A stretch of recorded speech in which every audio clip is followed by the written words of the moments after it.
오늘 본문은 사무엘하 11장 말씀 되겠습니다. 오늘 본문은 이 다윗의 생애 가운데서 가장 커다란 오점을 남긴 이 비극적인 사건이 담겨 있습니다. 다윗의 특별한 점은 하나님의 마음에 꼭 드는 사람이었다는 사실입니다.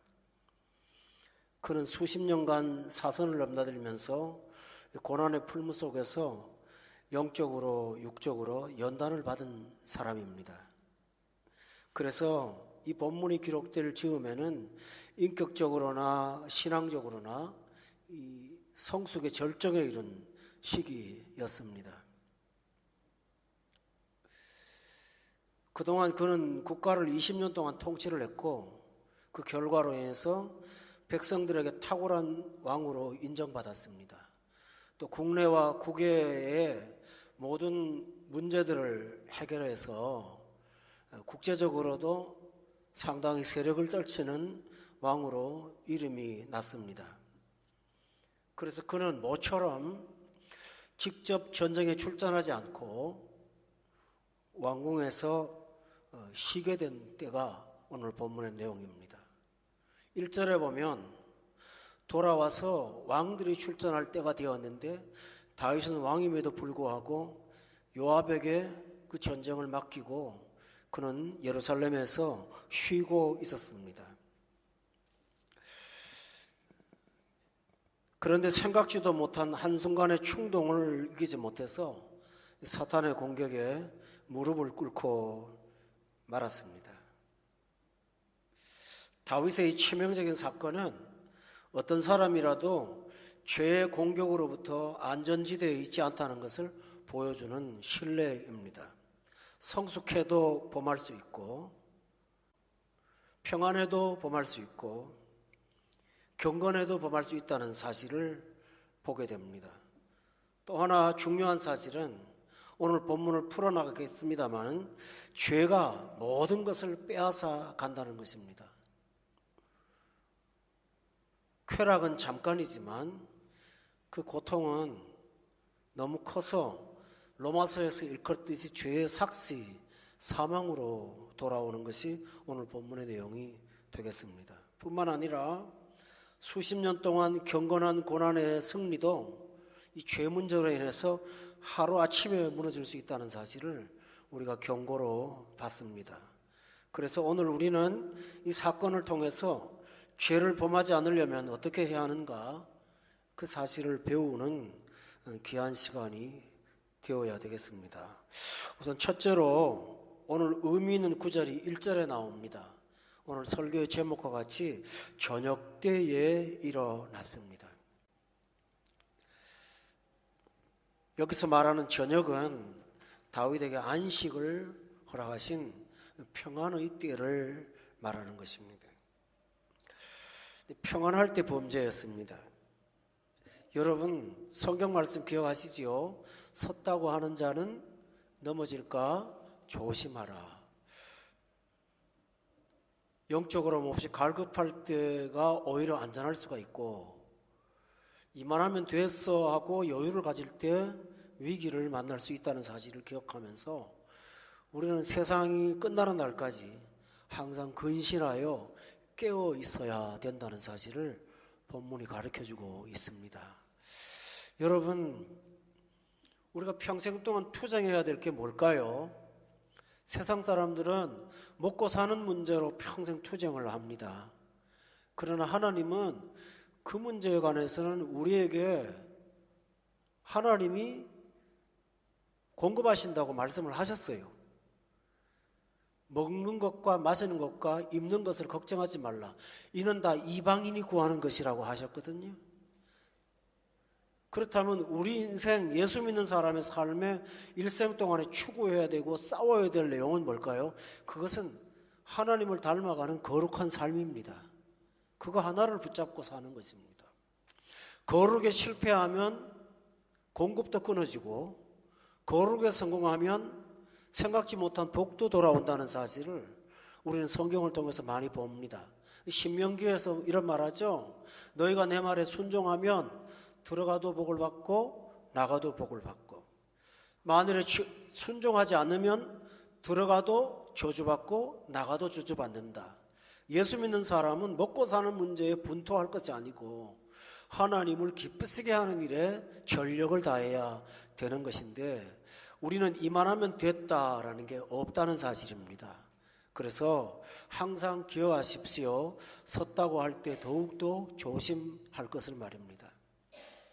두 번째로는, 다윗에게는 지금까지 이런 이성의 잘못될 수 있는 기회가 없었습니다.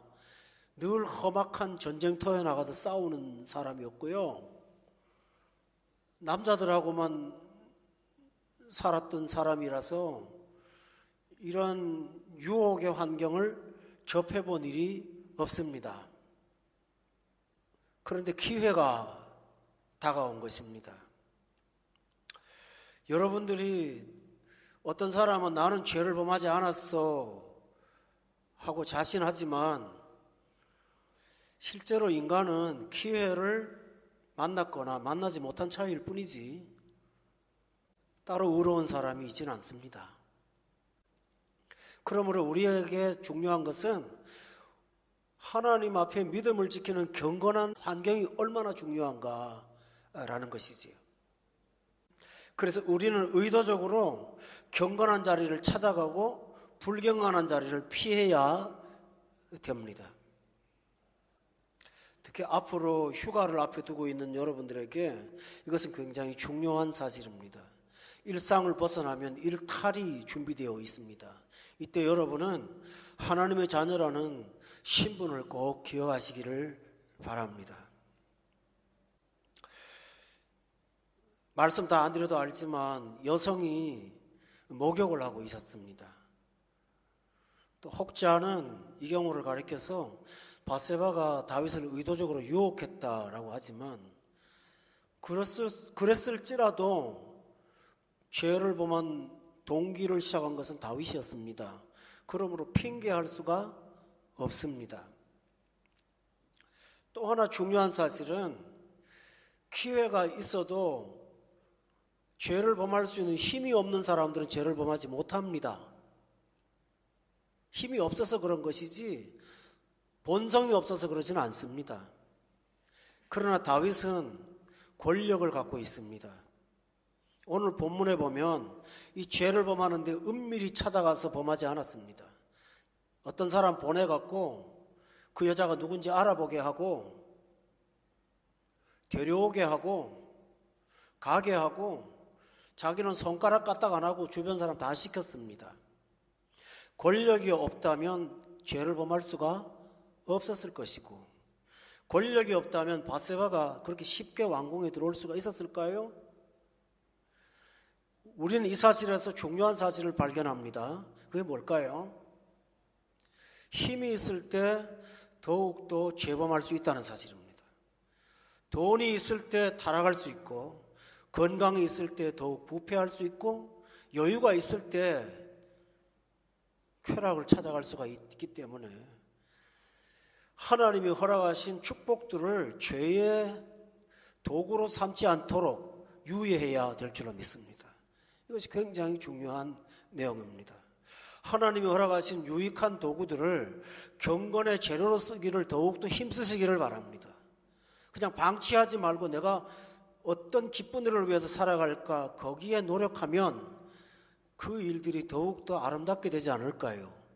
다윗은 권력을 갖고 죄를 범하는 일에 사용했다는 사실이 굉장히 충격으로 다가옵니다. 여러분, 이 다윗이 죄를 범하는 일에 권력을 사용했죠? 사람을 보내 심부름을 시키고 연약한 여자가 거절을 못하는데 왕의 명령을 내리고 장군을 통해서 또 그 남편을 죽이고 등등 전부 다 권력과 연관되어 있습니다. 그러므로 여러분 기억하십시오. 힘이 있을 때 더욱 조심하기를 힘쓰십시오. 이것이 우리가 할 일입니다. 다윗이 이 기회를 갖고 죄를 범하는데 범죄에 떨어지는 경로가 오늘 본문의 4단계로 설명되어 있습니다. 본문 2절에 한번 보시죠. 죄는 언제나 시작이 뭡니까? 다윗이 그 사람을 보내 2절에 보면 거닐다가 그곳에서 하는 고단말의 동사가 중요합니다. 뭐죠? 보았다라는 말입니다. 두 번째 과정, 죄를 짓는 두 번째 과정은 3절에 나오는데 다윗이 사람을 동사가 또 나옵니다. 뭐라고 그랬죠? 보냈습니다. 보고 말지 않았다는 사실이죠. 보고 행동에 옮겼습니다. 그리고 4절에 보십시오.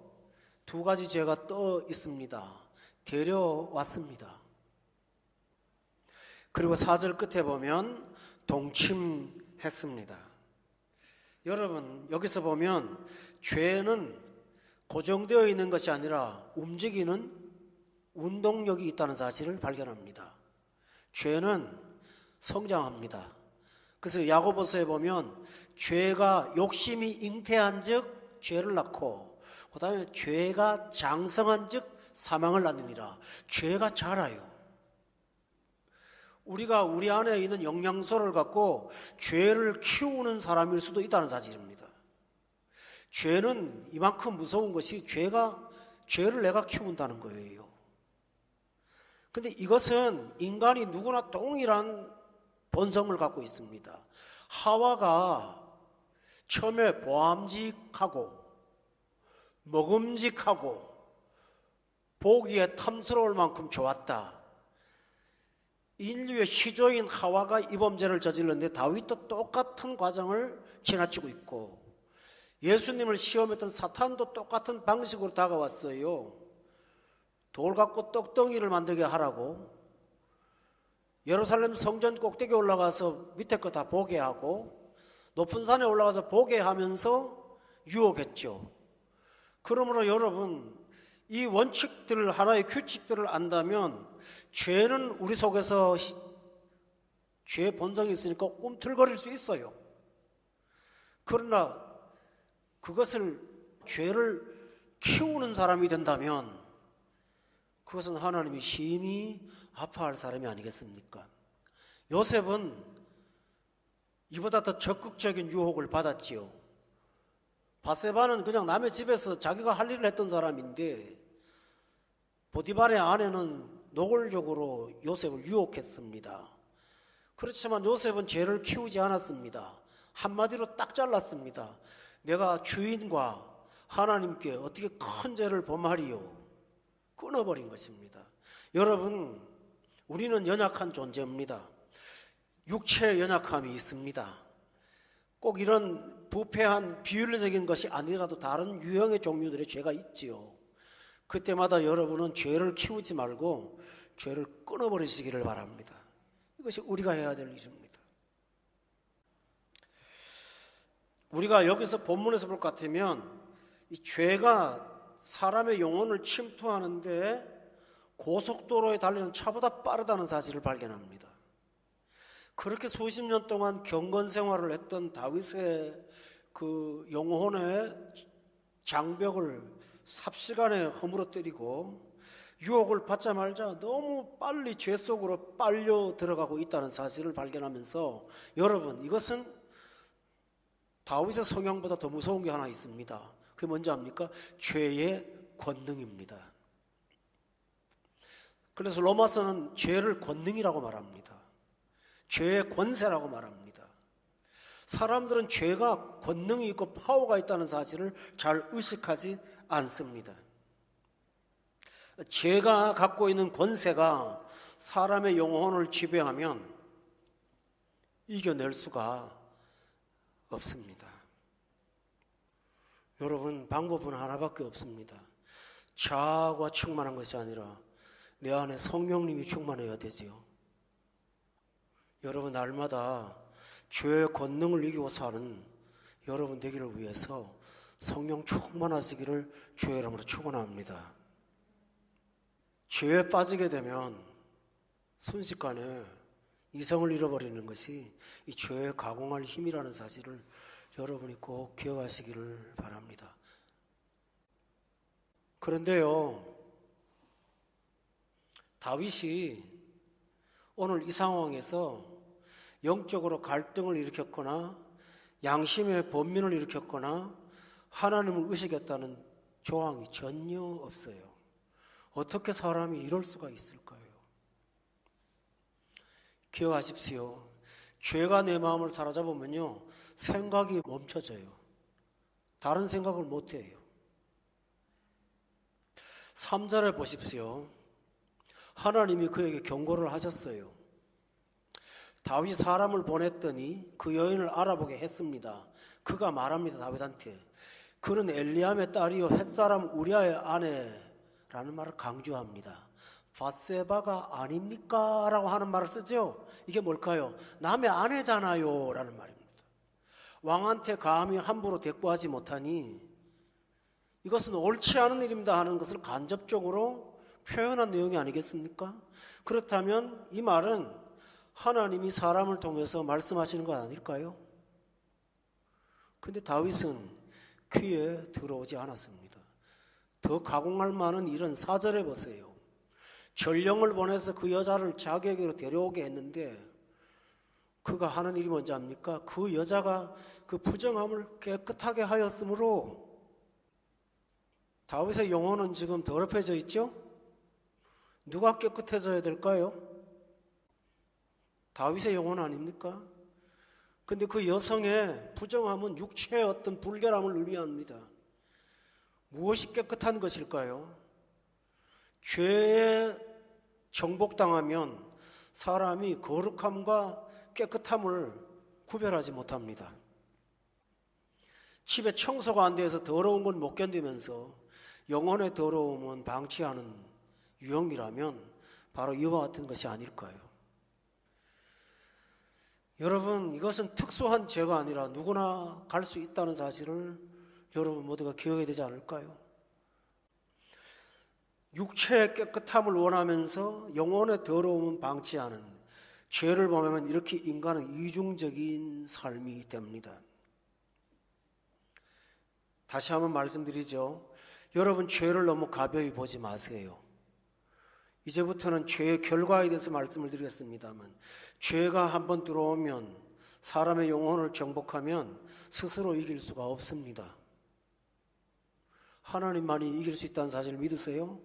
여러분, 죄를 해결하는 하나님 방식이 적당한 점잖은 공고였습니까? 아니요, 당신이 죽으시는 거였어요. 십자가에 처형당하는 거였어요. 그만큼 죄는 쉽지 않습니다. 그래서 히브리서에서 뭐라고 하죠? 너희가 죄와 싸우되 피 흘리기까지는 대항하지 않는다고 그랬잖아요. 우리는 이 땅에 살면서 가난해서 어려움 당하는 것도 있지만은 죄와 싸우는 경건 문제로 우리는 피곤해야 됩니다. 이것이 우리가 해야 될 일입니다. 이제 죄를 가벼워 보고 죄에 빠진 동침을 했던 이 다윗에게 찾아온 열매에 관해서 성경은 말씀하고 있어서 함께 들어보도록 하겠습니다. 여러분 4절하고 5절 보세요. 4절의 끝에 보면 동침이라고 되어 있고 5절에 보면 임신이라고 되어 있죠. 그 기간이 얼마나 될까요? 여성들은 잘 아시죠. 한 몇 달은 되지 않을까요? 본인의 몸에 징후를 발견한다는 것은 금방 일어난 일이 아니잖아요. 그런데 중간에 있는 것들을 과감하게 성경은 생략하고 있습니다. 왜 그럴까요? 죄의 결과를 강조하기 위해서 그런 것입니다. 이 사실은 뭘까요? 사람은 심은 대로 거두는 것이지요. 민수기 32장 23절 한번 찾아보세요. 32장 23절 다 같이 읽읍시다. 시작. 그같이 아니하면 여호와께 범죄함이니 너희 죄가 반드시 너희를 찾아낼 줄 알라. 사람들은 죄를 지은 사람을 하나님이 찾는다고 말하지요. 실제로는 죄가 그 사람을 찾습니다. 여기 성경은 반드시라는 말을 쓰고 있습니다. 뭘까요? 숨겨지는 거 없다는 말입니다. 또 하나 중요한 사실을 말씀드릴까요? 여러분, 여성이 결혼해서 아기 태어나는 일은 어떤 소식입니까? 굉장히 기쁜 소식이죠? 죄는 기쁜 소식을 비극으로 만듭니다. 아기가 생명이 태어났으면 온 가족과 가문이 기뻐해야 되지 않습니까? 더군다나 왕의 자식입니다. 그런데 이 기쁜 소식이 비극입니다. 죄의 결과입니다. 그래서 죄는 좋은 것을 가장 비극으로 만들어버리는 무서운 힘이 있습니다. 죄를 통해서 얻은 재물은 무서운 칼입니다. 왜 그런지 아세요? 그가 물질을 갖고 주머니에 넣었다 할지라도 그것은 비극이에요. 축복으로 받은 물질하고 죄로 받은 물질은 전혀 종류가 달라요. 차라리 없는 게 훨씬 나은 거예요. 그러므로 여러분 기억하실 사실은 죄는 좋은 것을 가장 불행한 것으로 만들어버린다는 사실을 기억하시기 바랍니다. 좋고 나쁜 것은 객관적이 아니에요. 주관적이에요. 여성이 태어났는데 너무너무 아름다워요. 근데 그 아름다움이 죄에 이용된다면 그 아름다움은 비극이잖아요. 어떤 남자가 능력이 많아요. 근데 그 능력이 술수로 바뀌어서 사람을 죄를 범하게 만드는 하나의 수단이 된다면 그 사람에게 그 능력은 뭡니까? 저주예요, 저주. 목회자가 설교는 너무 잘하는데 말씀대로 사는 거 100%는 못하라도 그렇게 따라가지 않는다면 그 사람의 능력은 뭡니까? 위선이지요. 우린 이 사실을 기억한다면 죄는 좋은 것 가지고도 나쁜 게 만든다는 사실을 기억하고 죄에 대한 인식을 달리해야만 되는 것입니다. 이렇게 중요합니다. 그런데 죄는 하나님만이 아니라 어떤 방식으로든 사람을 해결하려고 합니다. 왜냐하면 죄가 갖고 오는 그 대가가 너무 크기 때문에, 부담감이 너무 크기 때문에 사람들은 죄를 방치하진 않아요. 두 가지 방식이 있죠. 하나는 죄를 깨닫고 자복하고 하나님 앞에 회개하는 거예요. 그러면 미쁘시고 좋으신 하나님께서 우리를 깨끗하게 사해 주신다고 요한 1서에 나와 있잖아요. 그러면 그걸로 죄가를 해결할 수가 있어요. 하나님은 회개라는 길을 열어두셨지 않습니까? 요한 1서에 보면 혹시라도 죄를 범하면 너희 앞에 대언자가 있다고 말씀하지 않았어요? 그래서 죄를 고백하면 미쁘신 하나님께서 깨끗게 하신다고 하셨으니 하나님이 죄를 범할 수 있는 여지를 우리가 아시기 때문에 기회를 주셨지 않습니까? 그런데 다윗은 그렇게 하지 않고 죄를 스스로 해결하려고 했습니다. 죄를 해결하는 방법은 죄를 죄로 해결하는 것밖에 없습니다. 따라서 죄가 죄를 만드는 거죠. 이제 그 해법이 뭡니까? 남편인 우리아를 전쟁터에서 호출하게 데려온 것입니다. 여러분 왜 그런지 아시죠?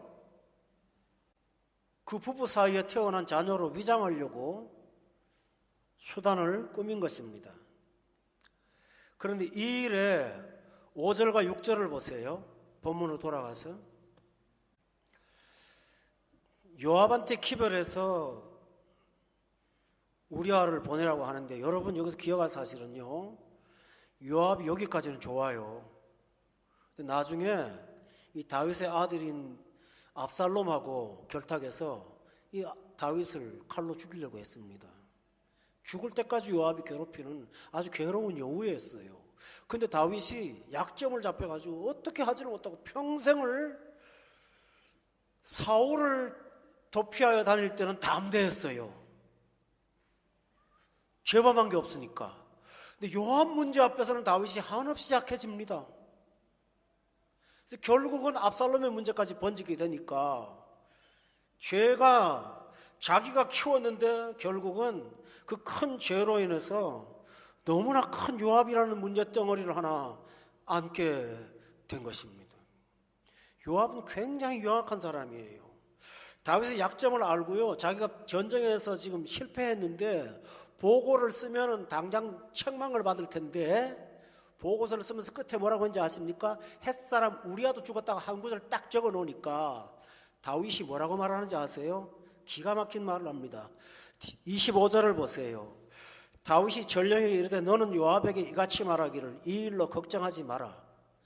칼은 이 사람이나 저 사람이나 삼키느니라. 이렇게 무마하고 말았습니다. 요압이 뒤에서 조소어린 쓴웃음을 짓지 않았겠습니까? 적을 스스로가 만든 것입니다. 여러분, 우리아를 데려와서 집에 들여보내려고 했는데 우리아는 충신이었습니다. 아시죠? 집에 가지 않았습니다. 왜 가지 않았을까요? 오늘 본문의 11절에 보면 우리아가 언약궤를 언급합니다. 언약궤와 이스라엘과 유다가 야영 중에 있습니다. 다시 말하면 하나님이 전쟁터에 임재하고 계십니다. 이 상황 속에서 내가 어떻게 집에 가서 먹고 마시겠습니까? 11절에. 근데 또 신기한 말을 하나 합니다. 내 처와 같이 자리일까? 여러분, 보통 사람들이 이런 말 합니까? 대화 중에? 부부관계 얘기합니까? 절대 안 합니다. 근데 왜 이 말 합니까? 성령이 하시는 것이죠. 베드로가 예수님 부인할 때 닭이 자꾸 울었던 거 기억하시죠? 발람이 이스라엘 민족 저주하려고 그럴 때 당나귀가 소리 지르는 거 아시죠? 하나님이 지금 은혜의 기회를 주고 있지 않습니까? 저 사람 남의 아내예요. 처음에 들었잖아요. 두 번째로는 내가 어떻게 처와 잡니까? 이 말은 무서운 말이에요. 우리아는 생각 없이 했던 말일 거예요. 다윗이 거기에 비수가 찔리지 않았을까요? 이렇게 우리가 죄를 범하고 회개하지 않을 때 하나님은 거듭거듭 기회를 주십니다. 지혜롭다면, 한 번의 위기를 무시했다면 두 번째 경고에는 여러분 순복하시기를 바랍니다. 이게 사람이 할 일이죠, 우리가. 그런데 다윗은 더한 일을 했습니다. 13절에 보면 여러분이 평소에 잘 의식하지 못한 게 있을 거예요. 다윗이 그를 불러서 그로 그 앞에서 먹고 마시고 그 다음에 뭐 하겠나요? 취하게 했습니다. 술 취하면 집에 들어가겠지. 여기서 중요한 사실은 죄를 덮는 일에 얼마나 열심을 내는지 모릅니다, 사람이. 죄를 범한 것은 순간이었지만 죄를 덮는 일에 한평생을 쓰는 사람들이 얼마나 많은지 몰라요. 삶의 많은 좋은 능력들을 건설적인 데 쓰지 못하고 자기를 은폐하는 데 평생을 투자하는 사람들을 이 세상에서 너무나 많이 봅니다. 어떤 사람은 정신병원에 갔습니다. 가서 내가 열등감 때문에, 부모의 상처 때문에라고 말하지만 실제로는 어떤 과거의 문제를 본인이 깊이 감추고 있는 것입니다. 그 속에 있는 양심의 뚜껑을 덮어놓고 단쪽으로 자꾸 얘기를 합니다. 우리가 이렇게 할수록 영혼이 파리해진다는 사실을 여러분은 기억하시기를 바랍니다. 그런데도 불구하고 우리아는 집에 가지 않았습니다. 여러분, 이 배후에는 우리아의 충정만 있을까요? 저는 배후에 하나님이 있다고 믿습니다. 하나님이 우리아를 붙잡고 있는 거예요. 너 가지 말라는 거죠. 결국 다윗의 마지막 음모는 간접살인을 하는 것이었습니다. 여러분 아시지요? 요압한테 편지를 보내서 우리아를 죽음의 자리에 내몰아서 원하는 것을 급기야 얻었습니다. 여러분, 죄의 결론은 뭡니까? 사망입니다. 죄를 범한 사람은 자기도 죽고 남도 죽입니다. 또 하나 기억하시기 바랍니다. 다윗 하나의 범죄 때문에 지금 보세요. 제가 손가락으로 꼽아볼게요. 처음에 우리아를 데려오라고 시켰던 한 사람, 죄에 동참시켰죠? 요압을 죄에 동참시켰죠? 우리아를 희생자로 만들었죠? 밧세바야 가장 큰 희생자죠? 그 일 때문에 우리아와 함께 전쟁에 나갔던 다수의 사람은 또 죽었죠? 죄의 삭시 뭡니까? 사망입니다. 다윗은 안 죽었습니까? 20년의 경건 생활이 하루아침에 다 무너졌는데요. 우리아는 죽고, 본문 26절에 보세요. 밧세바는 소리내어서 울었습니다. 그리고 요압은 자기 실책을 이런 기회를 틈타서 정당화시켰고, 결국은 하나님이 세우는 왕국이 무너지고 있는 것입니다. 여러분, 여기서 결정적인 사실 하나가 있습니다. 다윗이 하나님이 주신 소명을 깜빡하고 잊어버린 것입니다. 여러분, 몇 시간 전에 우리가 말씀을 전할 때 들으셨죠?